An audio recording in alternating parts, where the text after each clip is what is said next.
One of the most talked about independent video games released in the past decade is Cuphead. It got a lot of attention for replicating the style of the 1930s animation in the form of a side-scroller. This eventually led to talks of an animated series based on the game, with Netflix picking up the rights. As a fan of classic 30s animation, the Cuphead Show definitely appealed to my taste, and I think the makers of the series did a terrific job of emulating the Fleischers style with a bit of Disney's silly symphonies thrown in for good measure. From the opening intro, it's clear what the influences are as we're introduced to the world inhabited by Cuphead and Mugman. So much care has been taken to make something that would not have been out of place in the 30s, as we have ordinarily inanimate objects given faces and personalities, and the characters move in overly exaggerated fashion. The Cuphead Show was developed by Dave Wasson, the creator of the Cartoon Network series Time Squad, but he also recently served as a director and storyboard artist on the newer Mickey Mouse shorts, which successfully sought to bring Disney's famous mascot closer to his personality in his early cartoons. Wasson appears to take the elements people found appealing in the game and transfer them to the series. You can tell he and the rest of the production team studied the classic Fleischer shorts, as there are so many clever little details that call to mind the studio behind Betty Boop and Popeye. For example, one of the defining features of Fleischer cartoons were their use of three-dimensional backgrounds. These also used in the Cuphead Show for certain shots, and they're marvelously done. The character of King Dice moves very similar to Cap Calloway, the dancer, singer, and band leader who provided vocals for a few Fleischer cartoons and even had his dancing rotoscoped into them. There's another character, Captain Brinybeard, who looks exactly like Bluto from the Popeye cartoons, and they're allowed to do that because the show is produced by King Feature Syndicate, the rights owners of Popeye. Cuphead and Mugman, along with a few other characters like the mischievous Chalice, speak in old-timey New York accents because the Fleischers were based in New York and used a lot of local actors for their cartoons. However, the Cuphead Show manages to work as more than just an homage to classic animation. The characters and storylines prove memorable and funny in their own right. The animators and background artists did such an exceptional job of creating this colorful world. The characters have a lot of life to them, which helps with the slapstick comedy moments, and the timing of the gags are perfect. The various areas of the Cuphead universe are also striking to look at, and there's a decent variety of story settings. Sometimes the stories will take place mostly in the home, and then there are several episodes where Cuphead and Mugman venture to other places. They are occasionally in the woods, while other episodes have them go into the city. We also spend a considerable amount of time in Hell, which provides one of the most visually interesting locations in the show.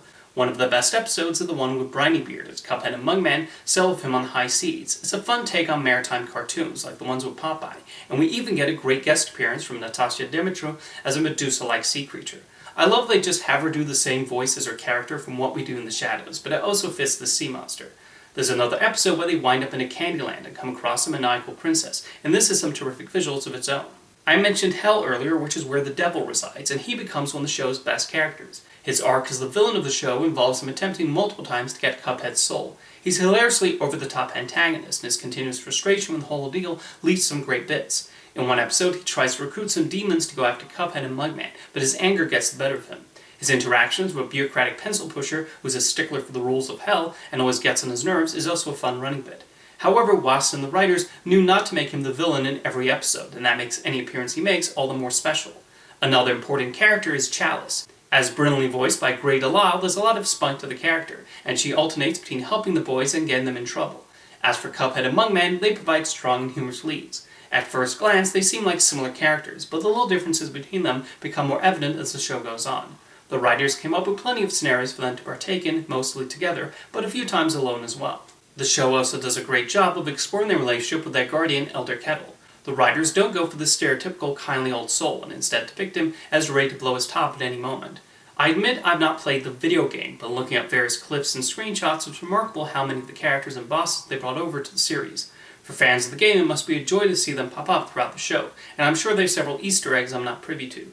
However, it's great they did not just make the show exclusively for the game fans. You don't even need to be a fan of 30s animation to appreciate the humor, stories, and visuals. The comedy frequently works in generating laughs, with the show including plenty of clever visual and verbal gags. It helps that the characters feel fully formed not long after we're introduced to them.